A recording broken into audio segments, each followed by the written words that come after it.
வணக்கம் நண்பர்களே. இன்னைக்கு நம்ம உற்சாக நியூஸ் சேனலை பார்த்து கொண்டு இருக்கக்கூடிய நண்பர்கள் அனைவருக்குமே பற்றின இனி வருகின்ற நாட்கள் அனைத்தும் நல்ல நாளாக மாறட்டும். முருகனினுடைய அருளால் உங்களுடைய வேண்டுதல் பிரார்த்தனை எதுவாக இருந்தாலும் நிச்சயம் நிறைவேறுங்க.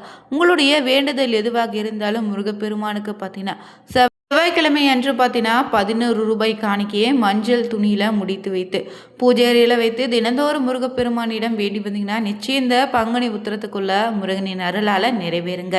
இந்த பதிவில் எதை பற்றி பார்க்க போகிறோன்னா, காகத்திற்கு பார்த்தீங்கன்னா அமாவாசை அன்று தர்ப்பணம் திதி கொடுக்கும்போது காகத்திற்கு ஏன் நம்ம சாப்பாடு வைக்கிறோம், சாப்பாடு வைக்கும்போது இந்த ஒரு விஷயத்தை வந்து செய்யாதீங்க.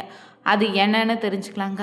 ஏன் அமாவாசை என்று காகத்திற்கு இவ்வளோ முக்கியத்துவம் கொடுக்குறேன்னு தெரிந்து கொள்ள இந்த ஒரு பதிவை கடைசி வரைக்கும் ஸ்கிப் பண்ணாமல் பாருங்கள். மேலும் நீங்கள் பார்த்தீங்கன்னா தினந்தோறும் காகத்திற்கு சாதம் வைக்கக்கூடிய நபராக இருந்தீங்கன்னா மறக்காமல் கமெண்ட் பாக்ஸில் பதிவிடுங்க. புதியவராக இருந்தீங்கன்னா சேனலை சப்ஸ்கிரைப் பண்ணிகிட்டே கூடவே இருக்க பெல் பட்டனை கிளிக் பண்ணிக்கோங்க. தனிப்பட்ட முறையில் உங்கள் ஜாதக ரீதியாக இருக்கக்கூடிய பிரச்சனைக்கு சரியான ஒரு பரிகாரத்தை பெற்றுக்கொள்ள நினைத்தா வீடியோவில் பார்த்தீங்கன்னா டிஸ்கிரிப்ஷனில் ஃபோன் நம்பர் கொடுத்துருக்கோம். அந்த நம்பருக்கு நீங்கள் கால் பண்ணி தெரிஞ்சுக்கலாம். வாங்க நண்பர்களே, வீடியோக்குள்ளே போகலாம். பொதுவாகவே பார்த்தீங்கன்னா திதி அமாவாசை தினத்தில் தான் காக்கைகளுக்கு உணவிடுவதன் மூலம் பித்தர்களுடைய ஆசை உண்டுன்னு நாம் வழிபட்டு வரோம். அமாவாசை தினத்தன்று மறைந்த முன்னோர்கள் பார்த்தீங்கன்னா காக்கை வடிவில் தான் வழிபாட்டில் கலந்து கொள்வதாக ஐதீகமாகவும் சொல்லியிருக்காங்க. எனவே தான் இந்த அமாவாசை நாளில் காகத்திற்கு உணவு படைப்பதை நாம் பழக்கமாயிட்டு வரோம். சனீஸ்வர பகவானுடைய வாகனம் தான் காகம்னே யமலோகத்தில் வாசலில் இருக்கும் என்றும் யமனின் தூதுவனாக காகம் தான் சாதம் வைத்தா நம்முடைய முன்னோர்கள் அமைதியடைந்து நமக்கு ஆசை வழங்குவாங்கன்னு சாஸ்திரங்கள்லையும் சொல்லப்பட்டிருக்கு. அதனால் யமதர்மர் ராஜாவும் காக்கை வடிவம் எடுத்துதாங்க மனிதர்கள் வாழும் இடம் சென்று அவங்களுடைய நிலையை அறிவாராம். அதனால் காக்கைக்கு உணவளித்தா யமனும் மகிழ்வார். அதே போல் யமனும் சனியும் பார்த்தீங்கன்னா சகோதரர்கள். அதனால் காக்கைக்கு நம்ம உணவிடுவதால் இருவருமே நம்ம ஒரே நேரத்தில் திருப்தி அடைத்த பலன் உண்டுங்க. அமாவாசை தினத்தன்று நீங்கள் காக்கைக்கு வழிபடுவதால் சனி பகவானை திருப்திப்படுத்தி சனி பகவானால் ஏற்படக்கூடிய பாதிப்புகள் குறைய தொடங்கும். காக்கை பார்த்தீங்கன்னா சனி பகவானின் வாகனம். காக்கைகளுக்கு உணவளிப்பது சனி பகவானுக்கு மகிழ்ச்சியை உண்டாக்கும். பார்த்தீங்கன்னா முன்னோர்கள் இறந்த தேதி ஆடி அமாவாசை தை அமாவாசைக்கு பிறகு வரக்கூடிய இந்த மாசி அமாவாசை என்று காகத்திற்கு பார்த்திங்கன்னா முக்கிய பங்கு இருக்குது. இந்த நாளில் காகத்திற்கு சாதம் வைத்து அது சாப்பிட்ட பின்னரே வீட்டில் இருக்கக்கூடியவங்க உணவருந்தக்கூடிய பார்த்திங்கன்னா சிறப்பான பலன் உண்டு. காகத்திற்கு தினமுமே காலையில் சாதம் வைக்கும்போது நிஜமாகவே பித்தர்களுடைய ஆசை கிடைக்குங்க. அது மட்டும் இல்லைங்க, செய்வினை கோளாறுகள் நம்ம வீட்டு பக்கமே எட்டி பார்க்காது தீராத கடன் தொல்லையும் தீர தொடங்கும். அதே போல் தந்திர குணம் கொண்ட காகம் யாராவது விருந்தினர் வருவதாக இருந்தாலும் நல்ல செய்தி வருவதாக இருந்தாலும் முன்கூட்டியே பார்த்தீங்கன்னா காகா நம்ம வீட்டுக்கு முன்னாடி பல முறை குரல் கொடுக்குங்க. காலையில் நாம் எழுவதற்கு முன்னாடியே காக்கினுடைய சத்தம் கேட்டால் நினைத்த காரியம் வெற்றியை பெறும்.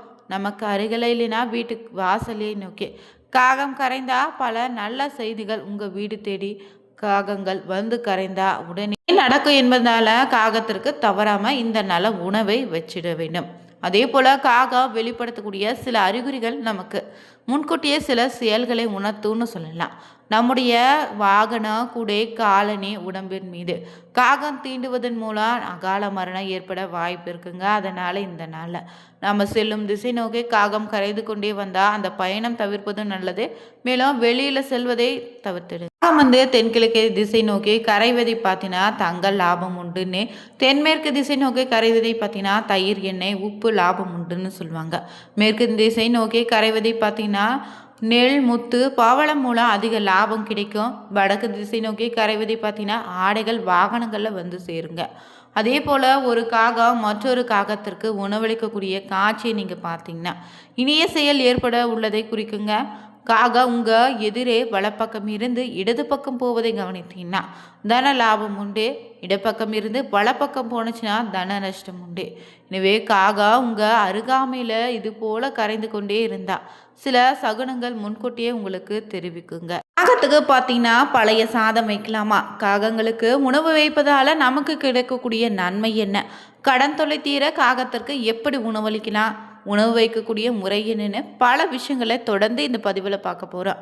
சனி பகவானின் வாகனம் சொல்ல காகம் பார்த்தீங்கன்னா அமாவாசை தினங்களில் உணவு வைக்கிறோம். இறந்து போன ஆத்மாக்கள் பார்த்தீங்கன்னா இந்த காகத்தின் ரூபத்தில் தான் வீடு தேடி வருவதாக நம்ம நம்புகிறோம். அதனால தான் சனிக்கிழமையில் கூட விரத தினங்களையும் படையலிட்டு காகத்திற்கு உணவு வச்சுட்டு வரோம். இப்படி நம்ம காகத்திற்கு வைக்கும்போது அவை சாப்பிடாம சென்றிடலாம். அப்படி நாம் வைக்கக்கூடிய உணவில் காகா வாய் வைக்காமல் போவது முன்னோர்கள் பார்த்தீங்கன்னா கோபத்தை வெளிப்படுத்தும் விதமாக அர்த்தங்க. எனவே முன்னோர்களுக்கு திதியை தந்துடணும். தவறாமல் திதி தரும்போது முன்னோர்களுடைய ஆசையும் கிடைக்கும். அதே போல் தொடர்ந்து காகத்திற்கு சாதம் வைத்து வந்தாலே உங்களுக்கு கழுத்தை நெருக்கக்கூடிய கடன் தொல்லையும் நீங்கும். எந்த துசத்தையும் உங்களை நெருங்காது. புத்திர பாக்கியம் உண்டாகும். காக்கைக்கு உணவிடுவதால் ஒரே சமயத்தில் நீங்கள் யமனும் சனியும் திருப்தி அடித்த பலனை பெறலாம். உங்கள் வீட்டை சுற்றி இருக்கக்கூடிய பூச்சி புழுக்களையும் இறந்து கிடந்தாலும் காக்கை பார்த்திங்கன்னா அதனை அப்புறப்படுத்திடும். இதனால் நோய் தொற்றுகளையும் நம்ம அண்டை விட செய்யாதுங்க. அதே போல் காகத்திற்கு சாதம் வைக்கும்போது பெண்கள் சுத்தமாக இருக்கணும். மாதவிலக்கு நேரத்துலையும் அதே போல் சில குறிப்பிட்ட நாட்களில் நீங்கள் உணவு வைப்பதை தவிர்த்துடுங்க. குளிக்காமலும் சாப்பாடு வைக்காதீங்க. மிச்சமான உணவு எச்சில் உணவு காகத்திற்கு வைத்தால் தீராத தோஷந்தான் ஏற்படும். அதே போல் சைவம் அசைவம்னு பாரபட்சம் இல்லாமல் காகம் அந்த உணவை சாப்பிடும். ஆனால் நீங்கள் எந்த உணவை காகத்திற்கு வைத்தாலும் தவறு கிடையாது. சனிக்கிழமையில் எள் கலந்த சாதகத்தை காகத்துக்கு படைத்து வழிபடுங்க. அதே போல் 7:30 சனி நடக்கக்கூடிய நேரத்தை காகத்திற்கு எள் கலந்த சாதம் வைத்திங்கன்னா 7:30 சனியுடைய தாக்கம் கொஞ்சம் குறையுங்க. எக்காரணம் கொண்டு பழைய உணவுகளை காகத்திற்கு வைக்காதீங்க. காகம் மட்டும் இல்லைங்க, பசுமாட்டிற்கும் பழைய சாதம் வைக்கக்கூடாதுன்னு தான் சொல்லுவாங்க. பழைய சாதம் இருந்துச்சுன்னா அதனை நாய்க்கு வச்சிடுங்க. எப்போதும் புதிய உணவை இலையில் வைத்து தான் காகத்திற்கு வைக்கணும். அதே போல் நீங்கள் வியாழக்கிழமை இரவே வடித்த சாதத்தில் சிறிது தண்ணீர் ஊற்றி மூடி எடுத்து வச்சுட்டு வெள்ளிக்கிழமை காலையிலே அந்த தண்ணீரை கலந்த சாதத்தை காகத்திற்கு வைத்திடுங்க. காகம் இதனை சாப்பிடும்போது பார்த்தீங்கன்னா இருக்கக்கூடிய பிரச்சனை படிப்படியாக விலகிடும். சிறிய வாழை இலையில சாதத்தையும் நெய் உப்பு பருப்பு சாம்பார் சேர்ந்து பிசைந்தே காகத்திற்கு வைக்கலாம். அதனால் பார்த்தீங்கன்னா குடும்பத்தில் பார்த்தீங்கன்னா ஒற்றுமை மேலுங்கோ, நிதி நெருக்கடியும் சீராக மாறுங்க. தினமும் நீங்கள் காகத்திற்கு உணவு வைக்கும்போது அந்த காகம் சந்தோஷமாக அந்த உணவை எடுத்துட்டு உணவு வைத்த வரை ஒரு முறை பார்த்துட்டு தான் பறந்து போகும். பொதுவாக தெரியாத இடத்துல, அதாவது முன்பின் பழக்கம் இல்லாத இடத்துல உணவு வச்சிங்கன்னா காகம் அவ்வளவு எளிதில் எடுக்காது. தினமும் சாப்பாடு வைத்து பழகிட்டிங்கன்னா சாதத்தை வைத்த உடனே காகம் கூப்பிடாமலே அந்த சாதத்தை எடுத்து சாப்பிடுங்க. சாதத்தை வைத்து உங்களுடைய மனதில் ஒரு திருப்தி இதனால் உண்டாகும். அதை சொல்வதற்கு வார்த்தை கூட உண்டாகாது கிடையாதுன்னு சொல்லலாம். இது நிறைய பேர் பார்த்தீங்கன்னா அனுபவிச்சுட்டு தான் இருக்கீங்க. இப்படி நம்ம வைக்கக்கூடிய சாதத்தை தினமும் எடுக்கக்கூடிய அந்த காகம் பார்த்தீங்கன்னா சில நல்ல சகுனங்களை அறிவுறுத்தும். அதே சமயம் சில கெட்ட சகுனங்களை தெரியப்படுத்துங்க. உதாரணத்துக்கு உங்களுடைய ஜன்னல் பக்கத்திலோ வாசல்லோ காகம் காக்கான்னு அழைத்தா உறவினர்கள் வருவதாக அர்த்தம். அதே போல் நீங்கள் சாதம் எடுக்கக்கூடிய காகம் திடீர்னு ஒரு நாள் நீங்கள் வைத்த சாதத்தை எடுக்கலைன்னா அப்படியே சாதம் வைத்த உடனே காகம் வந்தாலும் அந்த சத்தத்தில் அருகிலேயே அமர்ந்து கொண்டு உங்களை பார்த்து சத்தம் எழுப்பிக்கொண்டே இருக்கும். அந்த சத்தத்தை எடுக்காது. அப்போது உங்களுக்கு ஏதோ ஒரு எதிர்பாராத குழப்பமோ எதிர்பாராத பிரச்சனை வரப்போகுதுன்னு அர்த்தங்க. இதனை தான் காகம் உங்களுக்கு முன்கூட்டியே பார்த்தீங்கன்னா அறிவுறுத்துங்க. அதே போல் இறந்தவர்கள் வீட்டில் இறந்தவர்களுக்கு உணவை வைத்து படைத்து சாமி கும்பிட்ட பிறகு அந்த சாப்பாட்டை கொண்டு போய் முதல்ல காகத்துக்கு தான் வைப்பீங்க. சில பேர் வீடுகளில் இந்த சம்பிரதாயத்தை செய்யும்போது சாப்பாட்டை வைத்தவுடன் எங்கிருந்தோ காகம் பறந்து அந்த சாப்பாட்டை எடுத்து செல்லும். இப்படி இறந்தவங்க வீட்டில் சாதம் வைத்த உடனே காகம் எடுக்குதுன்னா அந்த இறந்த ஆத்மா சாந்தி அடைந்து விட்டதுன்னு, இறந்த ஆத்மா பரிபூர்ணமாய் நல்ல ஆத்மாவாக முக்தி அடைந்து விட்டதாக அர்த்தங்க.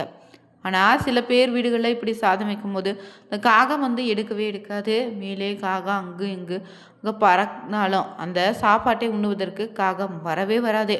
இப்படிப்பட்ட சம்பவம் நடந்தால் நிச்சயம் இறைவந்தவர்கள் செய்த பாவங்கள் தான் இதற்கு காரணமாக இருக்கும். இப்படி மேலே பறக்கும்போது சாதம் வைத்தீங்கன்னா எதிர்காலம் அனைத்தும் தெரியுதான். காகம் பார்த்தினா யார் வைத்த சாதத்தை எடுக்க வேண்டும் எடுக்கக்கூடாதுன்னு அதுதான் தீர்மானிக்கும். அதனால் எல்லாமே பார்த்திங்கன்னா எல்லா விஷயங்களும் தெரிந்த இந்த உயிரினத்திற்கு தினமும் மனதார சந்தோஷமாக காகத்திற்கு இழந்தவுடனே சாதம் வைத்து வந்தீங்கன்னா உங்களுடைய வாழ்க்கையில் மேலும் மேலும் நிச்சயம் உயரலாம். செய்த கர்மாவும் படிப்படியாக குறையும். என்ன இந்த சாப்பாடு வைக்க முடியலைன்னா சாப்பாடு வைக்க முடியவில்லைன்னு கஷ்டப்படாதீங்க. அமாவாசை போன்ற முக்கிய தினங்களாவது சாப்பாடு வச்சு. இந்த வீடியோ உங்களுக்கு பிடிச்சிருந்தா லைக் பண்ணுங்கள், ஷேர் பண்ணுங்கள், கமெண்ட் பண்ணுங்கள். மறக்காமல் சேனலை சப்ஸ்கிரைப் பண்ணிவிட்டு கூடவே இருக்க பெல் பட்டனை கிளிக் பண்ணிக்கோங்க. Thank you viewers.